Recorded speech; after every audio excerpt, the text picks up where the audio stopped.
అందరికీ నమస్కారం అండి. కథ పేరు దర్శనం. రాసినవారు జిఎస్ఎస్ కళ్యాణి. చదువుతున్నది పద్మావతి. అప్పుడప్పుడే తెల్లవారుతోంది.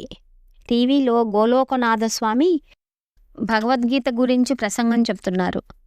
ముందు గదిలో ఉన్న సోఫాలో కూర్చొని వేడివేడి కాఫీని తాగుతూ ఆ ప్రవచనం వింటోంది సావిత్రి. ఇటు కాఫీ రుచిని, అటు గోలోకనాథస్వామి మాటలను ఎంతో ఇష్టంగా ఆస్వాదిస్తూ తన్మయత్వంలో పడి సమయాన్నే మర్చిపోయిన సావిత్రి, నాకు ఇవాళ ఆఫీస్లో మీటింగ్ ఉంది, త్వరగా వెళ్ళాలి సావిత్రి అన్న ఆమె భర్త రాఘవ మాటలకు ఉలిక్కిపడి ఇహలోకానికి వచ్చింది. అదిగో మీకు టేబుల్ మీద బ్రేక్ఫాస్ట్ సిద్ధంగా ఉంచాను. మీకు పిల్లలకి లంచ్ తయారవుతుంది. మరో అరగంటలో వంట పూర్తవుతుంది అంటూ మిగతా కాఫీని ఊదుకుంటూ 4 గుటకల్లో హడావుడిగా గొంతులో పోసేసుకొని వంటింట్లోకి పరుగులాంటి నడకతో వెళ్ళిపోయింది సావిత్రి. మధ్యాహ్నం ఇంటి పనులకు కాస్త విరామం ఇచ్చి సావిత్రి నడుం వాల్చబోయింది. సరిగ్గా అదే సమయానికి సావిత్రి స్నేహితురాలు కళ సావిత్రిని చూసిపోదామని వచ్చింది. స్నేహితురాళ్ళిద్దరూ కబుర్లు చెప్పుకుంటూ ఉండగా గోలోకనాథ స్వామివారి ప్రస్తావన వచ్చింది. నీకు విషయం తెలుసా కళ? గోలోకనాథ స్వామివారి ప్రవచనం వింటూ నేను వేరే లోకానికి వెళ్ళిపోతానంతే. అంత అద్భుతంగా చెప్తారాయన. నాలాంటి సామాన్యులకు కూడా అంతటి భక్తి భావన కలిగిస్తున్నారంటే ఆయన నిజంగా మహనీయులు కళతో అంది సావిత్రి. ఆయన గొప్పతనం గురించి నాకు తెలియకపోవటం ఏమిటి సావిత్రి? నేను ఎప్పటి నుంచో గోలోకనాథ స్వామివారి భక్తురాలిని. నీకు తెలియదా? నేను ఆయన వెంట తీర్థయాత్రలు కూడా చేశాను. ఆయన చేత్తో ప్రసాదం కూడా అందుకోగలిగాను కూడా. కొద్దిపాటి గర్వంతో చెప్పింది కళ. అవునా? నువ్వు చాలా అదృష్టవంతురాలివి కళ. నాకు కూడా అలాంటి అవకాశం వస్తే బాగుండు. ఆయన్ని ఒక్కసారి దర్శనం చేసుకోవాలని ఉంది అంది సావిత్రి. అది అంత సులువైన పనేం కాదు. మా గురువుగారు అందరినీ తన దగ్గరికి రానివ్వరు. ఎవరో ముఖ్యమైన వాళ్ళు మాత్రమే ఆయనకు అతి దగ్గరగా వెళ్ళి ఆయన చేత్తో ఇచ్చే ప్రసాదం తీసుకోగలుగుతారు. ఆయనకి బోలెడు మహిమలు కూడా ఉన్నాయని భక్తుల విశ్వాసం అంది కళ. అయితే నేను ఆయన్ని టీవీలో చూసుకోవాల్సిందేనా? నిరాశగా అంది సావిత్రి. అబ్బా, అంత దిగులు పడకులేవే. నీకొక మార్గం చెప్తా. ఆయన ఊరూరా తిరుగుతూ భగవద్గీత ప్రవచనాలు చెప్తూ ఉంటారు కదా. ప్రస్తుతం విదేశాల్లో ఉన్నారు. వచ్చే నెల అక్కడ నుంచి రాగానే కొత్త యాత్ర మొదలు పెడతారట. ఆయనతో పాటు భక్తులు కూడా యాత్రలో పాల్గొనొచ్చు. యాత్ర జరుగుతున్న రోజుల్లో భగవద్గీతలో ఒక అధ్యాయం మొత్తం కంఠస్థం చేసిన వారికి ప్రతిరోజు పరీక్ష పెడతారట. మనం ఎంచుకున్న భగవద్గీత అధ్యాయంలో ఉన్న శ్లోకాలన్నీ తప్పులు లేకుండా అప్పచెప్పగలిగితే ఆయనే స్వయంగా తయారు చేసిన ప్రసాదం మనకిస్తారంట. నేనైతే ఈసారి జరగబోయే యాత్రకు వెడుతున్నా. నువ్వు కూడా నాతో రావచ్చు, నీ ఇష్టం అంది కళ. ఎంత మంచి మాట చెప్పావు కళ. నేను కూడా తప్పకుండా వస్తా అంది సావిత్రి. కొన్ని వారాల తర్వాత గోలోకనాథ స్వామి యాత్ర ప్రారంభించనున్నారన్న సమాచారం సావిత్రికి ఇచ్చింది కళ. విషయం తెలుసుకున్న రాఘవ, నువ్వు అలా యాత్రకు వెళ్ళిపోతే ఇల్లెలా గడుస్తుంది సావిత్రి? మరోసారి ఆలోచించు అన్నాడు. మన ఇంట్లో ప్రతిరోజు అందరికన్నా ఎక్కువ పనులు చేసేది నేనే. నాకంటూ ఒక ఇష్టం, నాకంటూ కొంత సమయం ఉండాలని నేను ఎప్పుడూ కలలు కంటూ ఉంటాను. నా కలను నిజం చేసుకునే అవకాశం వచ్చింది. నేనేమి విహారయాత్రలకో సరదా కోసమో వెళ్ళట్లేదు కదా. గురువుగారి దర్శనం కోసం వెడుతున్నాను. నాతో పాటు మీకు పిల్లలకు మంచి జరగాలని నా ప్రయత్నం. దయచేసి అడ్డు చెప్పకండి అంది సావిత్రి. సావిత్రి ఎప్పుడు తనతో అలా ఎదిరిస్తున్నట్లుగా మాట్లాడి ఎరుగడు రాఘవ. ఇక యాత్ర విషయంలో సావిత్రి నిర్ణయం మారదని గ్రహించిన రాఘవ గొడవపడటం ఇష్టం లేక సావిత్రి కోరిక మేరకు గోలోకనాథస్వామి ఆశ్రమంలో ఆమెను దింపి ఇంటికొచ్చాడు. పిల్లలు ముందు కొంచెం పేచీలు పెట్టినా రాఘవ సర్ది చెప్పటంతో ఊరుకున్నారు. యాత్ర ప్రారంభం అయింది. కళ చెప్పినట్లుగానే యాత్రలో పాల్గొనటానికి జనం తండోపతండాలుగా వివిధ ప్రదేశాల నుంచి వచ్చేశారు. వారిలో విదేశీయులు కూడా ఉన్నారు. అందరి ధ్యేయం ఒక్కటే, గురువుగారి చేతుల మీదుగా ఆయన వండిన ప్రసాదం స్వీకరించాలని. ఆ జనం మధ్యలో కూర్చున్న సావిత్రికి గురువుగారి దర్శనం దుర్లభమని అనిపించింది. అదే విషయం కళతో అంటే, ఇది గురువుగారు మనకు పెట్టే పరీక్ష. నేను చెప్పినట్లు భగవద్గీతలో ఏదైనా ఒక అధ్యాయం కంఠస్థం చేసి అక్కడ ఏర్పాటు చేసిన మైకులో కళ్ళు మూసుకొని తడబడకుండా చెప్పేయి. ఆయన పూజలో ఉన్నా భక్తులు చెప్పే శ్లోకాలన్నీ జాగ్రత్తగా వింటారంట. పూజ పూర్తి కాగానే ఆ రోజు మైకులో భగవద్గీత శ్లోకాలు చెప్పిన వారిలో ఇద్దరిని తన వద్దకు పిలిచి ప్రసాదం పెడతారంట అంటూ సావిత్రిని ప్రోత్సహించింది కళ. కళ చెప్పిన మాటలను నమ్మిన సావిత్రి భగవద్గీత పుస్తకం తీసుకొని పట్టుబట్టి మొదటి అధ్యాయం పూర్తిగా కంఠస్థం చేసింది. కళ కూడా సావిత్రితో పాటు మరొక అధ్యాయం కంఠస్థం చేసింది. ఒకరోజు గురువుగారి పూజా కార్యక్రమం జరుగుతూ ఉండగా కళ, సావిత్రి ఇద్దరూ తమ తమ అధ్యాయాలను మైకులో శ్రావ్యంగా పాడి వినిపించారు. వారితో పాటు మరికొందరు కూడా భగవద్గీత శ్లోకాలను పఠించి మైకులో వినిపించారు. గోలోకనాథ స్వామి పూజ పూర్తయ్యాక ఇద్దరు భక్తుల్ని పిలిచారు. వారిలో కళ, సావిత్రి ఇద్దరు లేరు.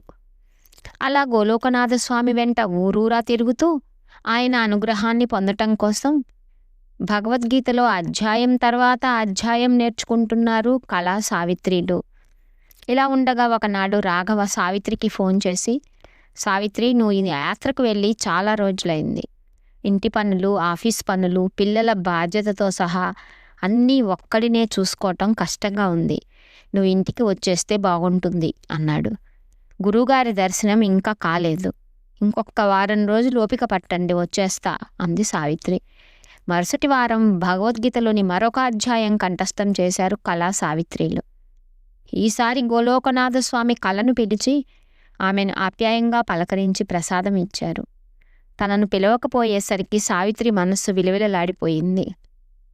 నిరాశ చెందకు సావిత్రి, ప్రయత్నం ఆపకు. గురువుగారు నిన్ను కూడా ఏదో ఒకరోజు పిలుస్తారు, నన్ను నమ్ము అంది కళ. నేను కూడా గురువుగారి కృపను ఎలాగైనా పొందుతా అని అనుకుంటూ భగవద్గీతలో మరొక అధ్యాయం పట్టుదలతో కంఠస్థం చేసింది సావిత్రి. రోజులు గడుస్తున్నాయి, కానీ గోలోకనాథ స్వామి సావిత్రిని మాత్రం పిలవటం లేదు. నిరాశ, నిస్పృహలు సావిత్రి మనస్సును ఆవహించాయి. అంతలో రాఘవ సావిత్రికి ఫోన్ చేసి, సావిత్రి, నువ్వెక్కడున్నా వెంటనే బయలుదేరి ఇంటికి రావాలి. మన చిన్నోడు చింటూ నీ మీద బెంగపడ్డాడు, వాడికి 104 జ్వరం అన్నాడు. యాత్ర నిర్వాహకులకు చెప్పి సావిత్రి బస్సులో ఇంటికి బయలుదేరింది. తిరుగు ప్రయాణంలో రకరకాల ఆలోచనలు సావిత్రి మనసును చుట్టుముట్టాయి. పైకి దైవాంశ సంభూతులల్లే కనపడినా గోలోకనాథ స్వామి వారికి కొందరు భక్తులంటేనే ఇష్టం. అందుకే నేను ఎంత కష్టపడినా నా వంక ఆయన కన్నెత్తైనా చూడలేదు. కళ ఫ్రీలాన్స్ ఉద్యోగం చేస్తూ డబ్బు సంపాదించి అందులో కొంత ఆశ్రమానికి ఇస్తుంది. అందుకనే గురువుగారి కరుణను అంత తేలిగ్గా పొందగలిగిందనుకుంటా. నాకు ఉద్యోగమా, సద్యోగమా, పొద్దుటి నుంచి రాత్రి వరకు ఇంటి పని చేయటమే తప్ప సంపాదన లేదు. అయినా గురుదర్శనం పుణ్యాత్ములకు దక్కుతుంది, కానీ నా వంటి పాపాత్ములకు కాదు అనుకుంటూ మరింత కృంగిపోయింది సావిత్రి.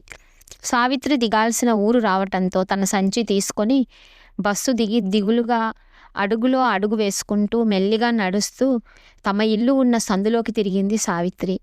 అయితే ఆ వీధిలో తమ ఇంటి ముందు జనం గుమిగూడి ఉండటం గమనించింది సావిత్రి.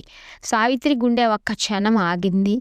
ఏం జరిగి ఉంటుందోనని ఆలోచించిన వెంటనే భయంతో సావిత్రి వెన్నులో వణుకు పుట్టింది. నా బిడ్డకేమైంది అంటూ పరుగు పరుగున ఇంటి సమీపానికి వచ్చిన సావిత్రికి అక్కడున్న జనం చేతిలో పళ్ళు, పువ్వులు కనిపించాయి. అందరూ సావిత్రి వైపు తిరిగి ఆమెను చిరునవ్వుతో పలకరించారు. ప్రమాదమేమీ జరగలేదని గ్రహించిన సావిత్రి మనసు కాస్త కుదుటపడింది. కానీ వారంతా తమ ఇంటి బయట ఎందుకున్నారో అర్థం కాలేదు సావిత్రికి. జనం మధ్యలోంచి దారి చేసుకుంటూ ఇంట్లోకి వచ్చిన సావిత్రి అక్కడ దృశ్యాన్ని చూసి సంభ్రమాశ్చర్యాలతో నిశ్చేష్టురాలైపోయింది. తమ ముందు గదిలో ఉన్న సోఫాలో కూర్చొని చిరునవ్వులు చిందిస్తున్నారు గోలోకనాథ స్వామి. అంతలో అమ్మా అంటూ పరిగెత్తుకుంటూ వచ్చి సావిత్రి కాళ్లను వాటేసుకున్నాడు 6 ఏళ్ల చింటూ.